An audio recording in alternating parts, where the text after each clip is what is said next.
بسم اللہ الرحمن الرحیم۔ خانہ کعبہ کو کون اور کب تباہ کرے گا؟ رسول اللہ صلی اللہ علیہ وسلم نے فرمایا کہ قیامت کی سب سے بڑی نشانی یہ ہے کہ ایک مرد مکہ میں داخل ہوگا جو کہ خانہ کعبہ کو گرا دے گا اور اس کے ٹکڑے سمندر میں پھینک دے گا۔ اس آدمی کی نشانی یہ ہے کہ وہ ناظرین، خانہ کعبہ اللہ کا گھر ہے اور اس کی حفاظت کی ذمہ داری بھی خود اللہ تعالیٰ نے لی ہے، لیکن یہ قیامت کی نشانیوں میں سے ایک نشانی ہے کہ ایک شخص خانہ کعبہ کو گرائے گا۔ ناظرین، اس واقعے کی تفصیل سے پہلے آپ کو بتاتے چلیں کہ جب یمن کے بادشاہ ابرہہ نے خانہ کعبہ کو گرانے کی کوشش کی تھی تو اس کا کیا حشر ہوا تھا۔ حضور اکرم صلی اللہ علیہ وسلم کی پیدائش سے صرف 55 دن پہلے یمن کا بادشاہ ابرہہ ہاتھیوں کی فوج لے کر کعبہ ڈھانے کے لیے مکہ پر حملہ آور ہوا تھا۔ اس کا سبب یہ تھا کہ ابرہہ نے یمن کے دارالسلطنت صنعاء میں ایک بہت ہی شاندار اور عالیشان گرجا گھر بنایا اور یہ کوشش کرنے لگا کہ عرب کے لوگ بجائے خانہ کعبہ کے یمن آ کر اس گرجا گھر کا حج کیا کریں۔ جب مکہ والوں کو یہ معلوم ہوا کہ قبیلہ کنانا کا ایک شخص غیظ و غضب میں جل بھن کر یمن گیا اور وہاں کے گرجا گھر میں پخانہ کر کے اس کو نجاست سے لت پت کر دیا، جب ابرہہ نے یہ واقعہ سنا تو وہ طیش میں آپے سے باہر ہو گیا اور خانہ کعبہ کو ڈھانے کے لیے ہاتھیوں کی فوج لے کر مکہ پر حملہ کر دیا، اور اس کی فوج کے اگلے دستے نے مکہ والوں کے تمام اونٹوں اور دوسرے مویشیوں کو چھین لیا۔ اس میں سے 200 یا 400 اونٹ عبد المطلب کے بھی تھے۔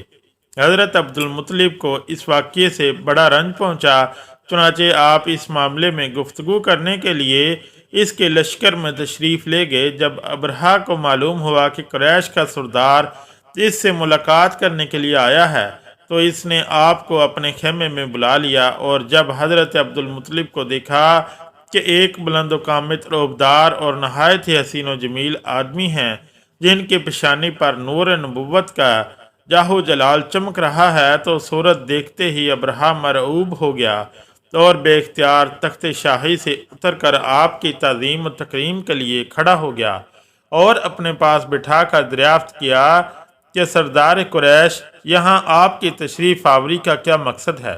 حضرت عبد المطلب نے جواب دیا کہ ہمارے اونٹ اور بکریاں وغیرہ جو آپ کے لشکر کے سپاہی ہانک لائے ہیں، آپ ان سب مویشیوں کو ہمارے سپرد کر دیں۔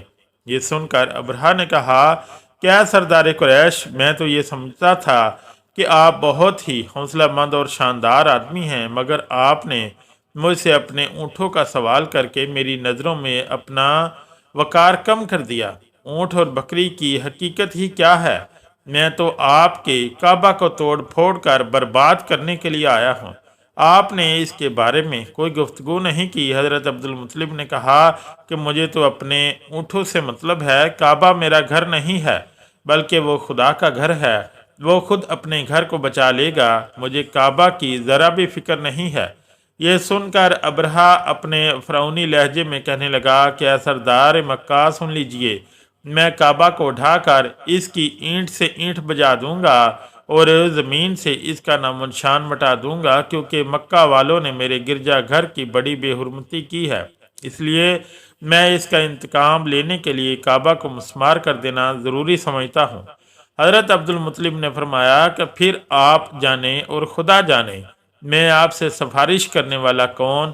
اس گفتگو کے بعد ابرہہ نے تمام جانوروں کو واپس کر دینے کا حکم دے دیا اور عبد المطلب تمام اونٹوں اور بکریوں کو ساتھ لے کر اپنے گھر چلے آئے اور مکہ والوں سے فرمایا کہ تم لوگ اپنے اپنے مال مویشی کو لے کر مکہ سے باہر نکل جاؤ اور پہاڑوں کی چوٹیوں پر چڑھ کر اور دروں میں چھپ کر پناہ لو۔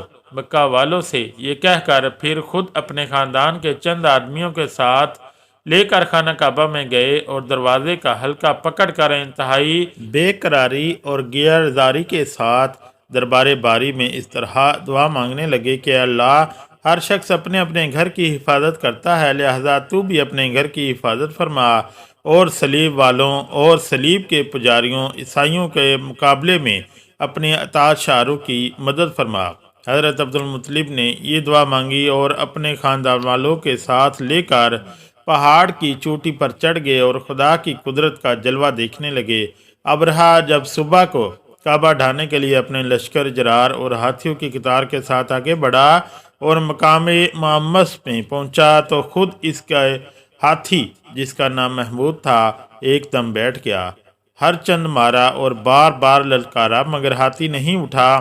اسی حال میں قہر الہی ابابیلوں کی شکل میں نمودار ہوا اور ننھے ننھے پرندے جھنڈ کی جھنڈ جن کی چونچ اور پنجوں میں تین تین کنکریاں تھیں سمندر کی جانب سے حرم کعبہ کی طرف آنے لگے۔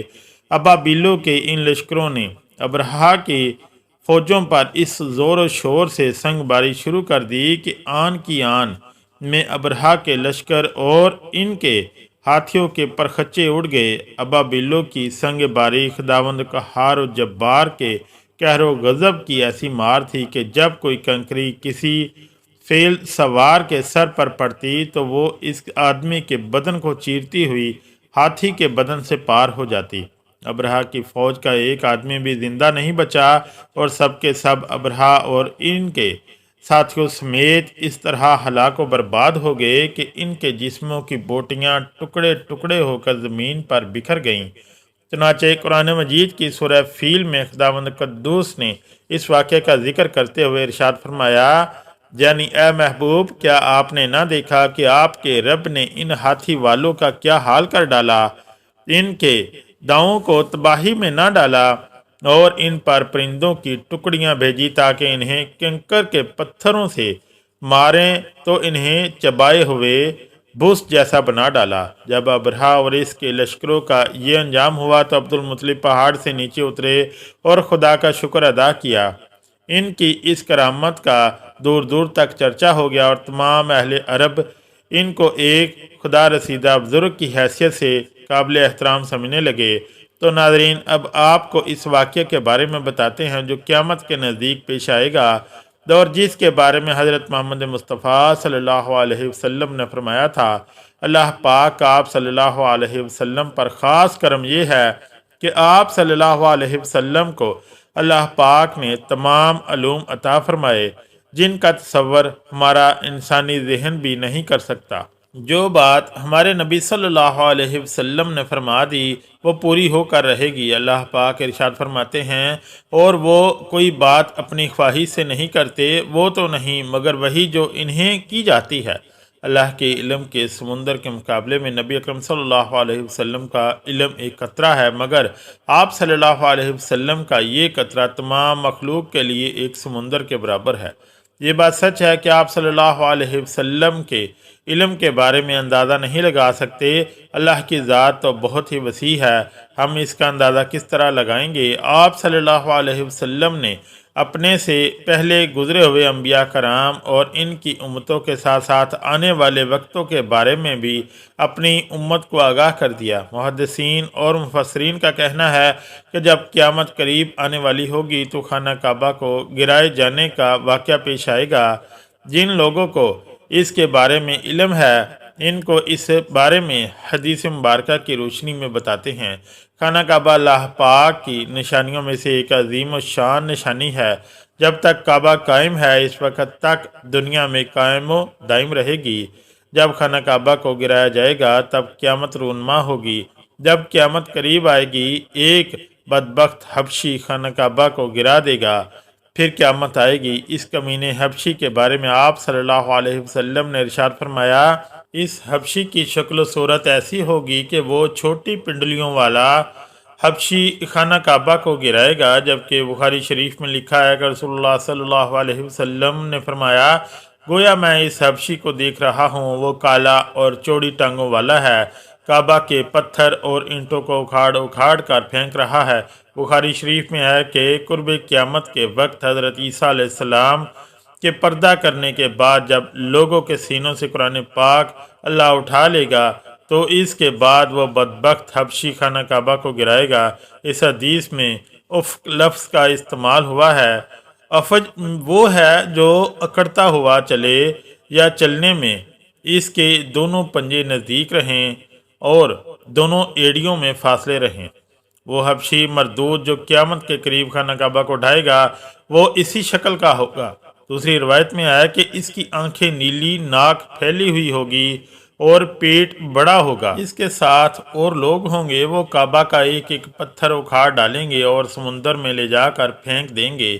یہ قیامت کے بالکل نزدیک ہوگا۔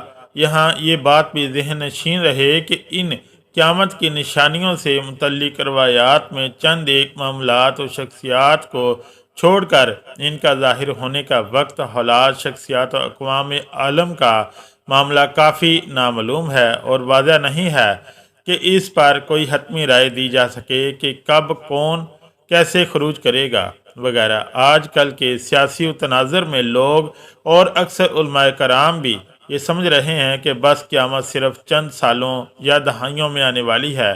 کعبہ اور مسجد نبوی کو حبشی جنگجو تباہ کریں گے اور یہ خود زمین میں دھنس جائیں گے۔ آئندہ چند سالوں میں امام مہدی اور حضرت عیسیٰ علیہ السلام کا نزول ہو جائے گا۔ برمودا ٹرائی اینگل سے دجال نمودار ہوگا اور فتنہ پھیلائے گا۔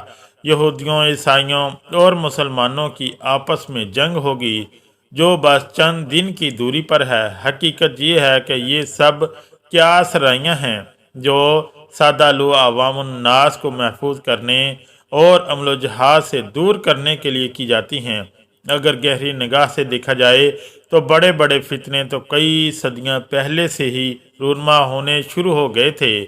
کتنے ہی لوگوں نے مہدی ہونے کا ڈرامہ رچایا، کتنی ہی دفعہ مسلمان اور یہود و نصاری میں بڑی جنگیں ہوئیں، کتنی مرتبہ قبلہ اول فتح ہوا، کتنی مرتبہ قبلہ اول پر یہودیوں کا قبضہ رہا، کتنی مرتبہ دجال نما انسان پیدا ہوئے، لیکن ان کا ذکر قرب قیامت کے سلسلے میں نہیں ہوتا۔ صرف 20ویں اور 21ویں صدی کے سیاسی معاملات، واقعات کو ہی قرب قیامت سمجھ لیا جانے لگا ہے، جبکہ نبی کریم صلی اللہ علیہ وآلہ وسلم کے ایک فرمان کے مطابق آپ کی وفات کے بعد کا سارا زمانہ قرب قیامت ہی ہے، چاہے کتنی صدیاں بیت جائیں۔ لہذا علماء کو چاہیے کہ آج کل کے سیاسی پروپیگنڈے سے متاثر ہو کر ان عوام الناس کو محفوظ کرنے کی بجائے ان کو نیک اعمال اور جہاد فی سبیل اللہ کی ترغیب دیں۔ اللہ تعالیٰ سے دعا ہے کہ ہمیں نیک کام کرنے کی توفیق